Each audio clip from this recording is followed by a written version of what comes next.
Alright, let's talk about Deepwoken. Alright? Oh my goodness.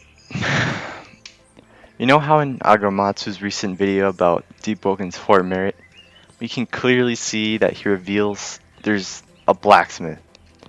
He told me he didn't realize that he showed like a blacksmith until I asked him about it, but he actually told me now he knows why Ark and Rag gassed him up about it. I don't have much to say about this, but let's look into it a bit more. Alright, option 1. Craft something for me. Alright, in Deepwoken everyone knows you can collect items from the world, like around you. You can use items, you can use tools, you can use magic, or even pick it up with your own hands. We've already seen the crafting system in like the inventories UI, so you might think, why is this needed? See, I noticed something pretty interesting while watching Rag's stream, and I'm not sure if it's just me, but I caught something pretty interesting. When Rag was giving himself a weapon, you can actually see that he specified a few things. Alright, so the player folder directory, number 1, number 2, the specific metal of the greatsword. I'm not sure if the metal matters, but alright, it means either one, there are multiple tools of the same greatsword, or that are simply a different material. You can use a blacksmith to craft weapons, and you can choose which metal you actually want to go with. So, alright. In Nano's and Aga's videos, we can clearly see pickaxes in their inventories. I don't think I've even seen one equipped. I've only seen them in the backpack. I've actually wondered what they were for, and they're probably for mining ores. Alright, let's move on to the theory part of this. What if I told you you can achieve or craft legendary weapons in Deepwoken? Alright?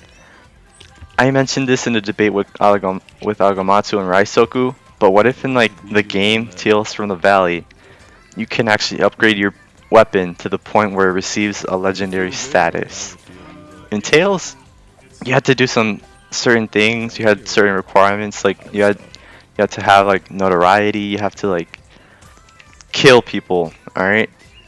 Like to get Noto, you need to kill, you need to do quests.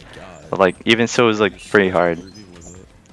Once you hit a certain tier though, you were able to turn your weapon into like what's known as a legendary weapon. There'd actually be like webhooks where each weapon would get a name on the tool. Like, alright, so there'd be this name pool, and you'd get this legendary name depending on your race. So I'm thinking, what if you can upgrade your weapon in Deepwoken to this certain point?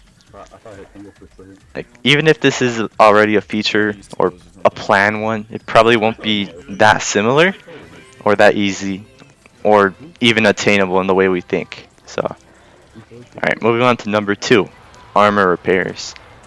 I noticed in Nano's videos that you can actually take armor damage. I saw like clips through his armor and I saw like cuts. And I was wondering how do you fix that? How do you get rid of it?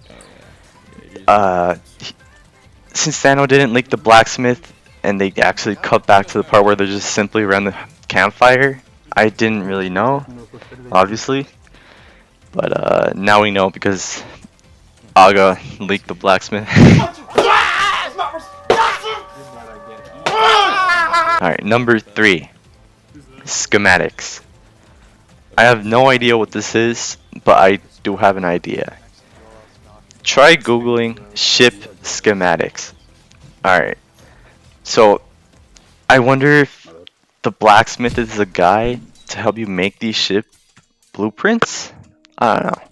We saw Dockmaster in Rogue Lineage, so there's probably a similar NPC in that's in Deepwoken, so you can actually like get this ship those schematics. That's probably what those mean.